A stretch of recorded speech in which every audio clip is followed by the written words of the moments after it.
On est maintenant prêt à continuer le dessin 2D avec le chanfrein et les rayons de la pièce. Si je regarde mon dessin, j'ai un chanfrein ici et j'ai un petit rayon de 62 millièmes sur le bout de ma pièce avec deux rayons de 250 millièmes un peu plus loin à gauche.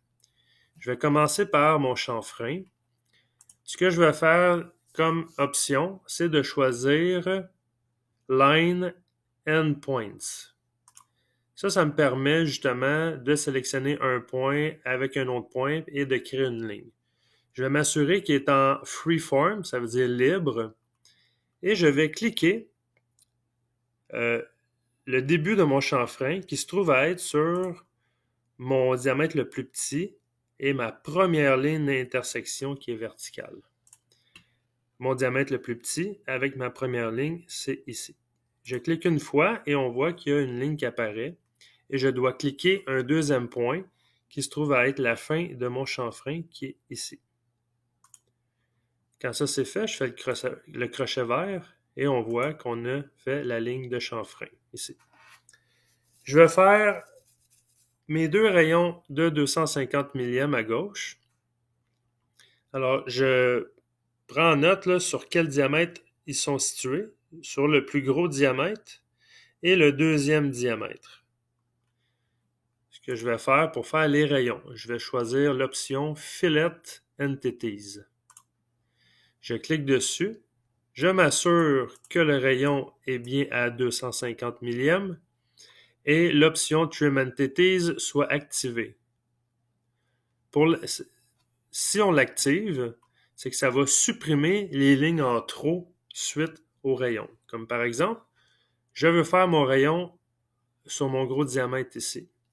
Je vais devoir cliquer les deux lignes d'intersection pour faire mon rayon. Si je clique une fois cette ligne-là ici, et je m'en viens sur ma ligne verticale, on voit un rayon apparaître.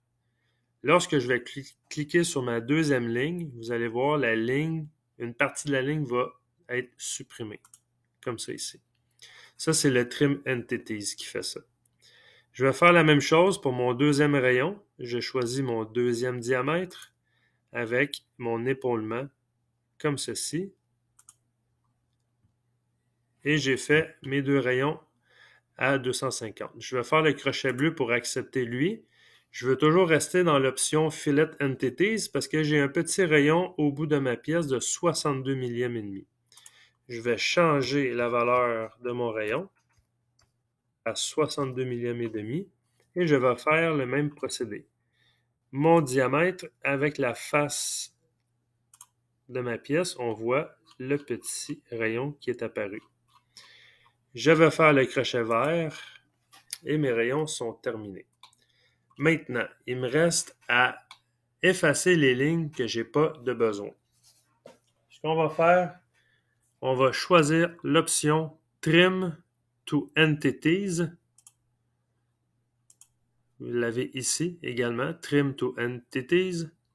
Et je m'assure que l'option Trim to Entities soit activée.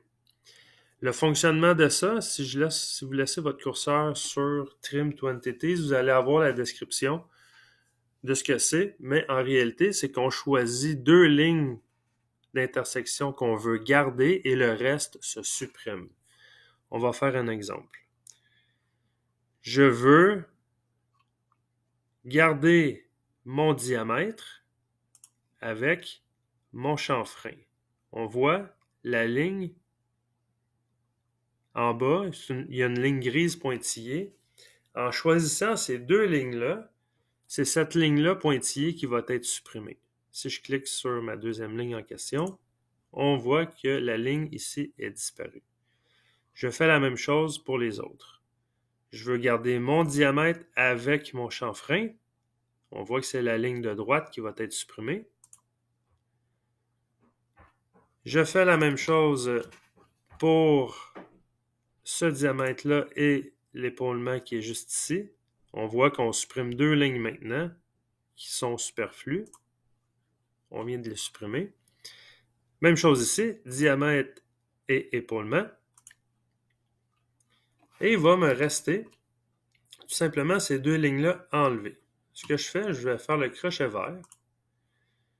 Je vais tout simplement, là, c'est juste des lignes. C'est une ligne complète qu'il faut enlever finalement. Je le clique dessus et je fais le bouton supprimer. Même chose pour l'autre, supprimer. Alors là, on obtient notre pièce complétée. La géométrie est complète. Il va rester à faire le stock setup pour commencer l'usinage. Là, il va falloir sauvegarder votre fichier. Vous avez deux options, soit que vous faites le bouton Save As ou File, Save As, et vous allez l'enregistrer, comme par exemple tutoriel 1. Et là, vous êtes prêt à continuer.